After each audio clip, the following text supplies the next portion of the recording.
Computer. Hey, it's Mazzy here, and welcome back. I haven't had a guest in a while like this, and I'm having a guest who happens to be a friend. Those of you who watched when we used to have the Four Corners a couple years ago, the band, this is half the band back together. We had that with Michael 45 and a fourth guest every week. And Michael A. Muller is here, who's half of, 50% of, right?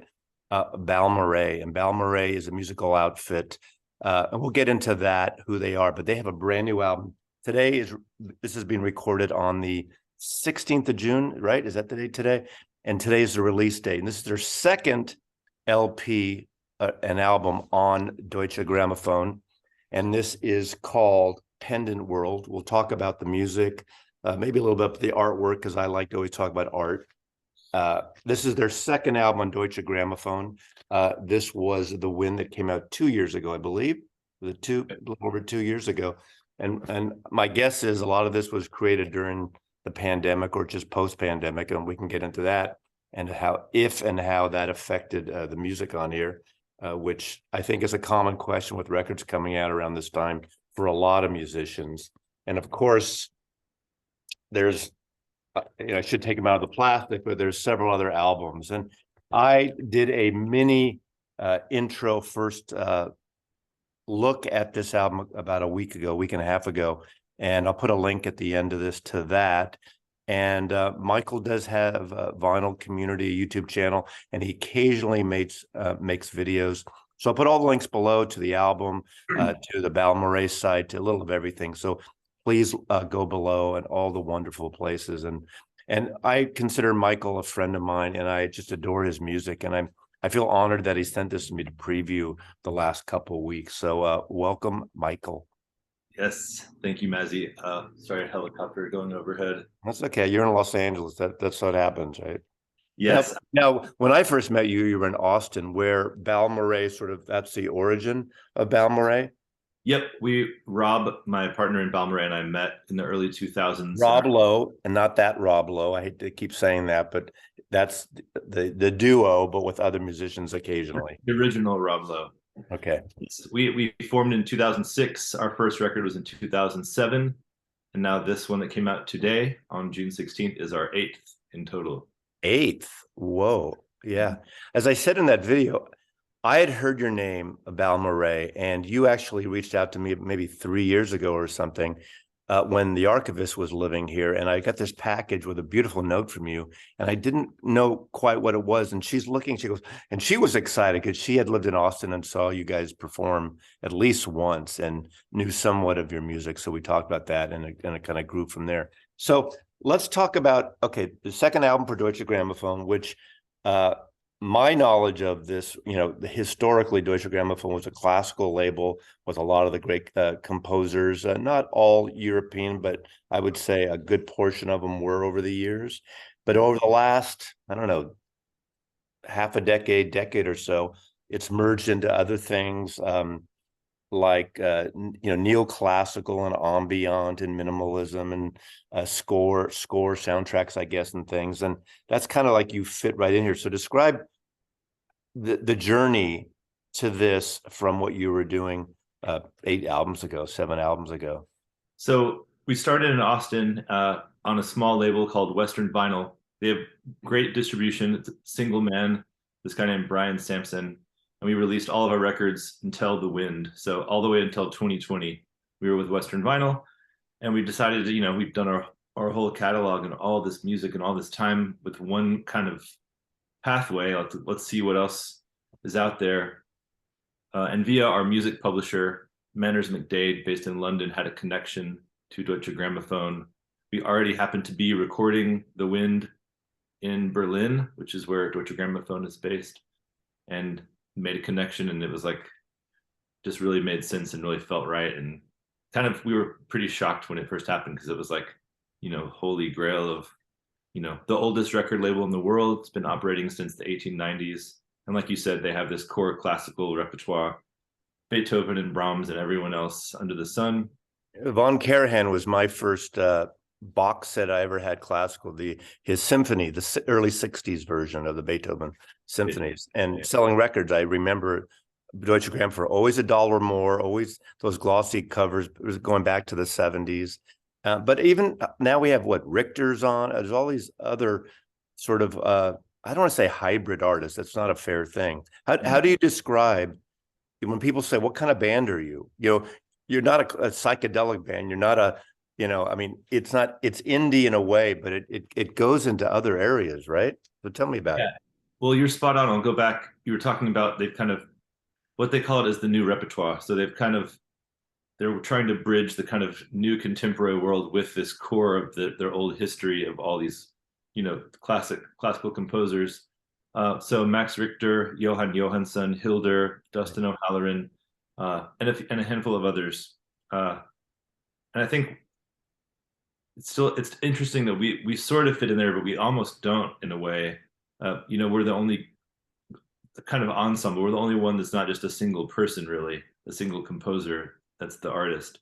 And I think that was attractive to Deutsche Grammophon because we do have some folk elements and some kind of Americana elements, which is something they really didn't have before. They're pretty Eurocentric and more piano based and kind of classical instrument based. There's not a ton of there's some electronics and things like that. But also Moby has released a couple records. Right. I do have, yeah. Brian Eno and his brother Roger released an album a couple of years ago. Roger just had a new one come out. So I would say it's classical crossover, neoclassical, modern. It's hard to describe in one word, isn't it? Isn't it? There are folk elements. Go ahead. I usually it's all instrumental. We do have some singing, but it's all lyricless, wordless vocals. So I usually say it's instrumental music. If it's someone that knows about music, I'll make a few references. But usually, as most people that are like in current society know the song "Nature of Daylight" by Max Richter that's been placed in a million TV shows. So it's kind of I usually say it has like kind of a filament quality, piano and strings and some guitars. I always try. I think a lot of people who are into music and so long like us try to place and try to compare whether it's a rock band where REM's got the jingle jangle of the birds, or they have the Tom Petty jingle jangle. You want to kind of compare it to something else. And I've been trying to compare or think of your music since I first started hearing your music, and there are a lot of different levels. Sometimes I see it as really great. What I really love now are these musicians. Well, it's always been like this, but great soundtracks, great scores to certain. And one of my favorite ones in the last couple of years, and you're going to remind me her name, the woman who won for Joker, who won the that composer, just beautiful, like dark score, but really beautiful. Well, I was trying to think what you reminded me of, and I played it again this morning. I played it 5 times now over the last few weeks. I played it again, and one track, I think it's called Range on side 2. Right. And all of a sudden, it occurred to me where I had like this one of those sense memory flashbacks of being in a record store on Union Street in San Francisco. I get these flashbacks. That's the thing that people who watch me get it. It's like a memory. I remember walking in this record store down near across from the Metro Theater, and I saw this illustrated cover, and it was a record on Vanguard Records by an outfit called Oregon.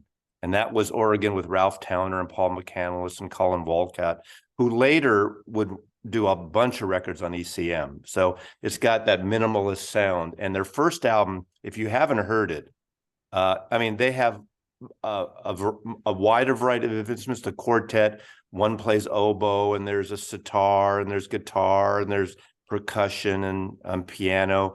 But it's instrumental, kind of organic in that I don't say Windham Hill ECM way, but it predates that. But their first album on Vanguard, I highly recommend. If you've never heard it, listen to that. And this song Range kind of threw me back to that. Okay. And I don't even know how to describe them either, but it had this really kind of ambient organic sound to it, which was just really, really beautiful, really acoustic based in a way. Okay. Even though you have electrics on here some also. So like, do you have Mellotron or some kind of? There's some Mellotron and some Moog and a lot of manipulated saxophone and flute and other little various things. Yeah. It seems more song based in the last album too. Do you feel that's right? Yeah. So with The Wind, our previous record is a little more like chamber baroque, a little more long form, more spacious and kind of not grander, but it's kind of has a little more space. And this one we intentionally wanted it to be a little more succinct, a little more direct, intentionally shorter songs, a single LP. I don't know, it just felt like a nice pivot from the last, which was the opposite, double LP. Well, tell me how this came about and how you chose opening up. There's a song that opens up our piece of music called Non Plus. It seems like it's a minute and a half tops, maybe. And it's a jarring piece of music compared to the rest of the record, which I was thinking, wow, what the F is this at the beginning? It wasn't like crazy loud, but it kind of comes at you a little more. And then the rest of the record is so chill compared to that, maybe except for Violent Shiver, I think is the one that gets a little upbeat on side 2 again. So where did that come from? And where did that come from in the history of recording this? Is early, middle, late in the recording? And That was an idea that Rob had worked on. His turntable has an output, like an RCA output that he can plug into. He sampled some vinyl, and so he got these samples and manipulated them, and we kind of made this beat out of it, and then we had a percussionist play on top of it. It was kind of just like an experiment, and ended up it kind of just stuck around through the whole writing and demo process, which was over a couple years. And at the end, we were like, let's just use it. Let's just put it in there. It kind of catches your attention and hopefully draws you in a little bit. was that the whole piece, or is that a portion of a longer piece? That's all it is. That's it is. It's kind of cool. It's cool because it's unexpected for what I know of your music. Right. Yeah. I think we were interested in trying some new ideas. There's some other samples and some beats. So all the beats throughout, you'll hear all the rhythmic elements that aren't straight drums are like manipulated sounds that we arranged to be, a specific rhythm pattern. And So, where did this, like, did this start during lockdown? Or I know you and I have spoken, I think, after the first album, I don't know, even 6 months or even soon after you were thinking obviously of your next album. So when did you were you separate? I know you moved to LA from Austin, so you guys were apart physically. Did you get together much? yeah. So The Wind came out in April 2021. And we actually finished that in the end of 2019. So literally starting in spring of 2020, we were already kind of early ideas and early sketches of songs. And then fall of 2020, I moved to LA. So between 2020 and I think we recorded it last June. So 2022.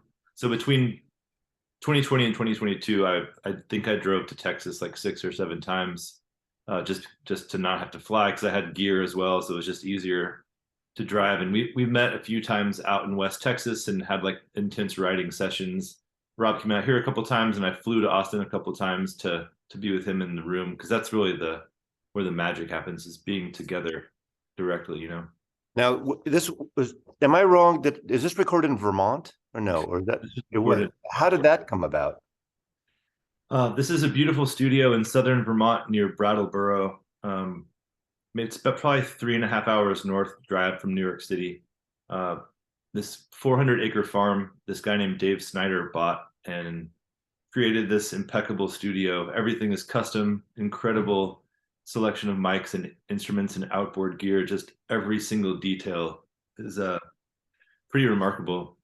The producer and engineer we work with, Jonathan Lowe, he did The Wind as well. And whenever we were starting to amass the demos for this new body of work, which became Pendant World, we were talking to him about doing Pendant World as well, before it was called that. And he was like, "Oh, I've just worked in this amazing studio out in the country in Vermont, and you stay on this. It's an earth house, so the place where the artists stay is this beautiful, like, kind of Dwell magazine modern living thing that's kind of pushed into this hillside, so you can walk on the roof." And we just bought a bunch of groceries and kind of holed up there, and you walk through the forest. It's about a 15-minute walk through a That's maple. how all the big bands, Led Zeppelin, the Stones, and Elton John back in the 70s in the French chalet, the studio where they lived there, and debauchery recording those rock and roll records in different rooms in the houses and getting different sounds. But and how long did it take you to do this one? About We were pretty well rehearsed, and we had all the string players and the percussionist were there with us. And the only thing that wasn't done on site was all the saxophone and the flutes and the clarinets, which were done remotely by each of those players. And did you have it all planned out, the other musicians at the time who you wanted to use, or did all of a sudden maybe you recorded a piece and you thought, well, we need something here? How was that? How did that happen for you? It was pretty thoroughly composed and planned out. There was another artist we were trying to work with that ended up getting too busy kind of at the last minute, so we had to sort of pivot. But we had this amazing saxophonist named Sam Gindel, who's based here in LA. He's a virtuosic, just like total weirdo, amazing savant musician. He played on Range, the track that you mentioned, and a song called Step, Step, Step. And then we had this amazing Canadian saxophonist and multi-instrumentalist named Joseph Shabison, who played on a couple of tracks. And then our friend and clarinetist Jonathan Seeloff, and the strings, cello, and violin, and the percussionists were the same as the wind. Clarice Jensen on cello, Aisha Burns, and Jason Truding was the percussionist. He's a part of the So Percussion Ensemble, based in New York. And they're kind You got winds and woodwind. I mean, you got strings and woodwinds and percussion. And between you and Rob, I mean, it looks like Rob is Mellotron, Mini Moog, nylon guitar, parlor guitar, piano. He's kind of getting in your territory in the guitar there, huh? Percussion, samples, vocals. Now the vocals again, they're not lyrical. They're just oohs and ahs and Yeah. How would you describe that? Not oohs. Yeah, I usually say wordless or lyricless. It's kind of just another instrument really in the palette. And you're the obviously the string instrument, acoustic guitar, bass, electric, mellotron, nylon guitar, parlor guitar. Is that the small? Yeah, parlor guitar. I'll show you. It's, yeah, I just happen to have a parlor guitar here. Right. Percussion, vocals.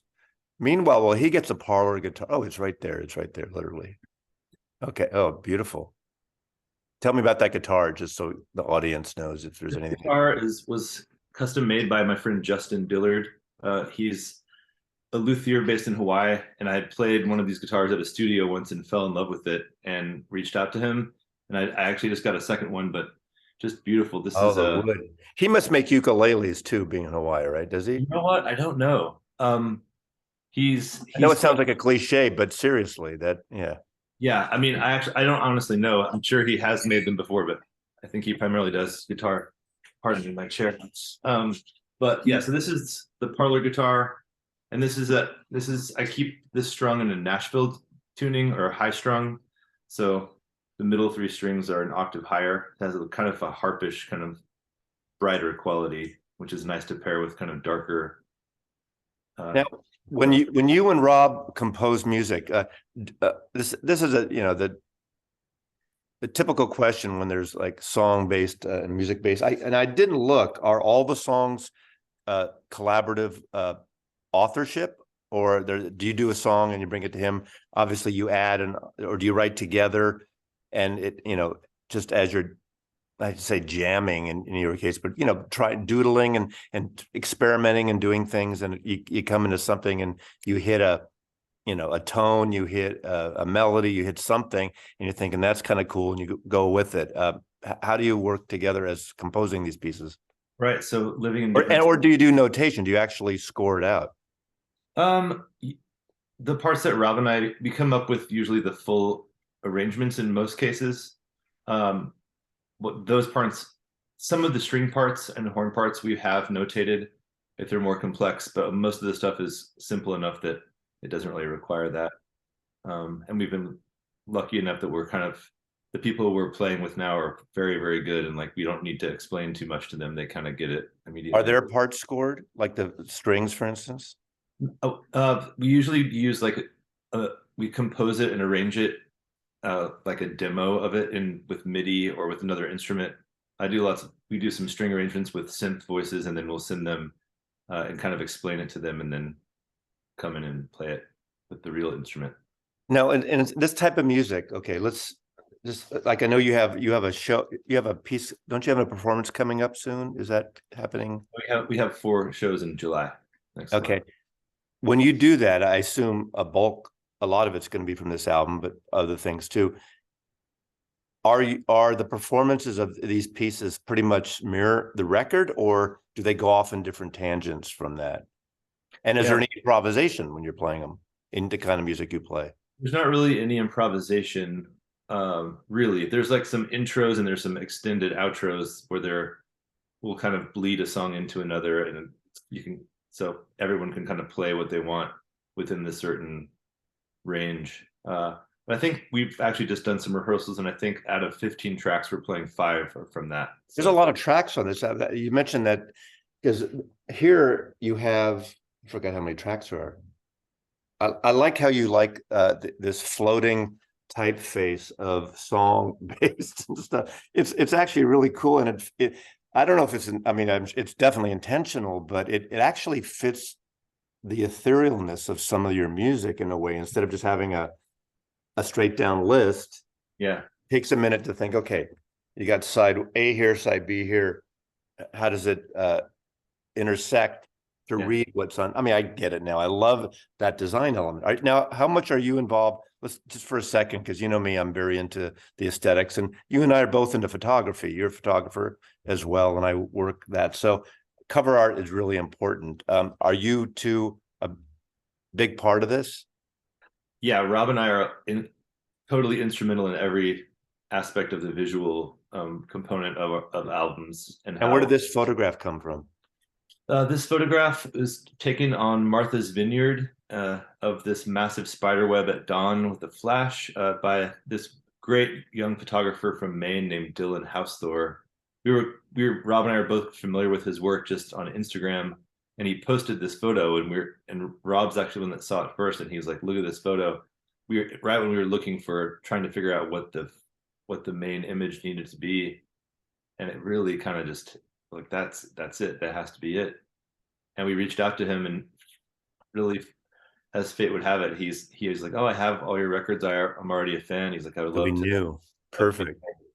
That's pretty kismet, you know. That's a good thing. I mean, you and I both know, Instagram, things like that are good for, well, audio artists to oral artists, but visual artists in my business to showcase work in photography. It's a no-brainer. Than not so much new school, but people come across your work there in a total different way, and it's really kind of nice, and it's great for not just young art, any artist, because it's really free. You got to put the work in getting it out there and tagging, but it's a nice thing to have. I love this artwork cover. So, and the design, the same designer also did the wind, and that her name's Lisbeth Antoine. She's a Brussels-based graphic designer, and she is totally incredible. We've worked with her now since 2020, and hopefully we'll continue to do so. There's another track. I don't want to go through each track, but why don't you talk to about a few tracks and how they came about? I know are there tracks that you're more partial to? I know it's hard to, what your favorites are when you're a creator of something. It's an interesting kind of collaboration between Rob and I as songwriters. Rob really wants to try to kind of push the envelope and swing the pendulum out to try new things, and I'm a little more safe and like regimented. And, pendulum world. There we go. You use the term pendulum right there. It's the same root word. Is that in your contract that every time you talk about your record, you have to sneak in pendulum in a description as well as the title? Just little Easter eggs for those who are really thinking. Absolutely. So, okay, let me just, one of the songs that I like a lot, and again, I mentioned it earlier because it is a little more than intense, because some of the stuff has, and this is not, I know this term, sometimes they might get pulled back, the new age thing a little bit, because, it's like Windham Hill Records I mentioned, ECM, some ECM stuff. There's a little bit of that easiness or lightness flowing in the music on somewhere, but then you get in a song like, I think it's Violent Shiver. That's one of my favorite pieces. I think Violent Shiver and Step by Step, or Step Step Step, were two of my favorite that stuck out the first Oh, cool. time. I'm not sure why, but Yeah. talk about those two tracks any way you want. So I don't know. I think that we have kind of a core sound. We have this piano, guitar, string. That's like really the core quartet. That's when we tour, we play as a four piece primarily. And then we love having just kind of other auxiliary voices and different accents of color throughout. Uh, with Pendant World, we really wanted to try to incorporate some new voices. So like almost like some new flowers at the end of a limb, but with the trunk just still kind of retaining the identity. And I think that if you listen back to our catalog, you can sort of hear a similar thread that is throughout the whole thing. With the Pendant World, Rob was really experimenting with beats and samples and manipulated audio. So we used that kind of newer technology woven into these kind of other compositions, and then it just came out there. And we also doubled the percussionist Jason also would play on top of the beats, so it's kind of this synthetic analog rip from vinyl mixed manipulated and then with a human playing on top of it, so it's kind of this strange kind of concoction to create Are these there sounds. pretty much is a lot of overdubbing on throughout this? I mean, are any of these pieces? I mean, it seems like some of them seem more just the two of you with a few other embellishes thrown in. Yeah, all of the most of the piano and the strings were performed together, Okay. and all anytime where there's drums, that's usually performed live. The song "New Conditions" is just drums, electric bass, and piano, and that was all done totally live. Okay. And we try to be pretty well rehearsed just to not waste too much time in there with the stuff we know we want to do, so we can leave a little more time to experiment with different instruments and different techniques in the studio and maximize our time in there. Okay. There's since some of the audience, and I don't get into this in this channel a lot, but for those of you before they ask, for those of the viewers that ask, got to ask you. Okay, this is 180 gram. Okay. It's vinyl press 33 and a third. Where was it pressed? Because people always ask. Optimal Media. It is optimal. And who cut it? Who mastered? Who cut it? The Whoever actors a lacquer cutting was at done at. at optimal. Okay, it wasn't a okay. Okay. Yeah, it wasn't a separate. So it was mastered in New York by Joe Lambert. He did the mastering for You the last digital. time, the last album too. No, actually, Heba Kadri, who's a wonderful mastering engineer in Brooklyn, did the wind.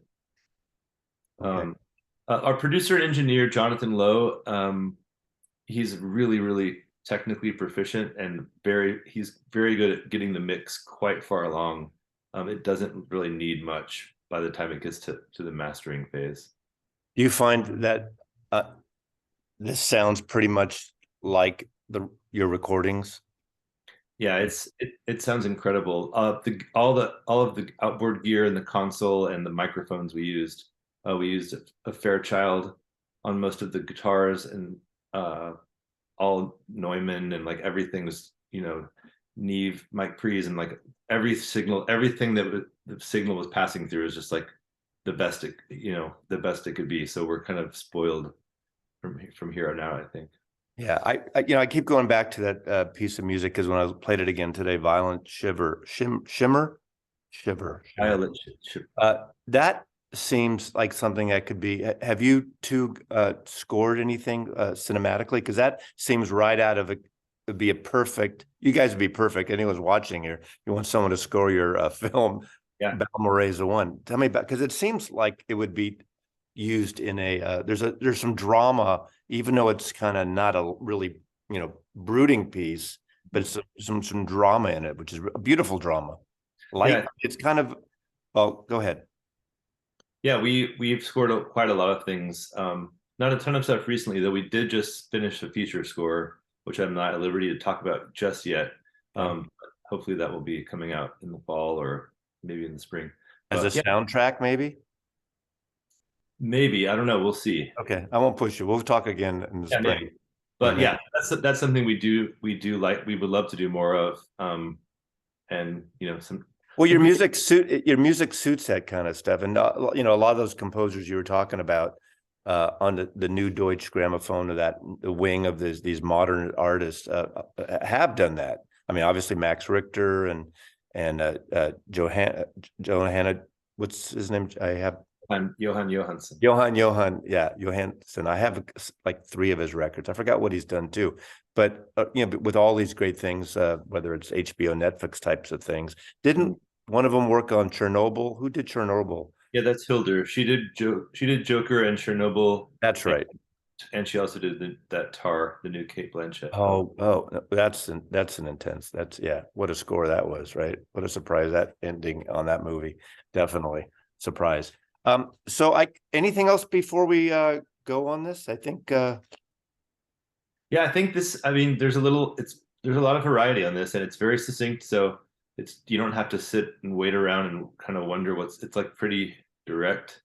It's a beautiful record, and I mean, it sounds like cliche saying it's a late night with a whiskey album or a Sunday morning record for the most part, but even just a nice afternoon when your window open on a sunny day. I mean, it's just a really beautiful, and it's a nice sounding record, and it's a record that like I've played it soft and I've cranked it because I like to play my music loud. You've been to my place before. I don't have anyone wall to wall like I did in San Francisco, literally, and I can blast music within reason, obviously. And it deserves to also to be heard, loud, but you don't have to hear it loud. And it's not a thunderous record, but there is that nonplussed, which is kind of a perfect name for that opens up. It surprises you and almost gives you I don't want to say a false start, unusual. You don't expect the rest of the record. You expect it to sound more intense after that opening, but I think that's a really good surprise, personally. Yeah, there are moments of intensity, but it's kind of quiet, and it's short. Yeah. Oh, yeah. The rest of the record, definitely. Yeah. And so it's on LP, 180 gram black vinyl, CD, and then all the streaming platforms at 9624 Atmos mix. Everything's there. There's an Atmos mix. Yeah. Have you heard the? Have you heard the Atmos? I haven't heard it. No, I haven't actually. I don't have the technology to do that. Doesn't Apple have an Atmos thing? I think don't they have a? Yes, and it's spatial audio. So I think Tidal, Apple, and Amazon, or maybe Qobuz. I don't really know. So who mixes that different? You have to mix that differently for Apple. Who does that for you? This one was done by a group out of Munich called 3D, and then the past one was The Wind was actually done at Capitol here in LA, which I did get to attend that session. That was really fun. And the Capitol in the studios are the Nat Cole studio. Oh, yeah. I've been in that studio. It's Nat Cole, Sinatra. What a great place. All right. Well, this is Michael A. Muller, and this is Balmorhea's Pendant World on Deutsche Grammophon Records. Available now. I want to say 8 tracks and cassettes. I'm dating myself, but that's not the case. Beautiful, beautiful record. And congratulations with this and second record on Deutsche Grammophon. Thanks for hanging out with me again. And thanks so much, Mazzy. I'd make a little espresso now if you were here. Exactly. Yeah. Well, Mazel Tov. We'll have a martini here in a second. Okay. Take care. Okay. Cheers. Thanks. Bye.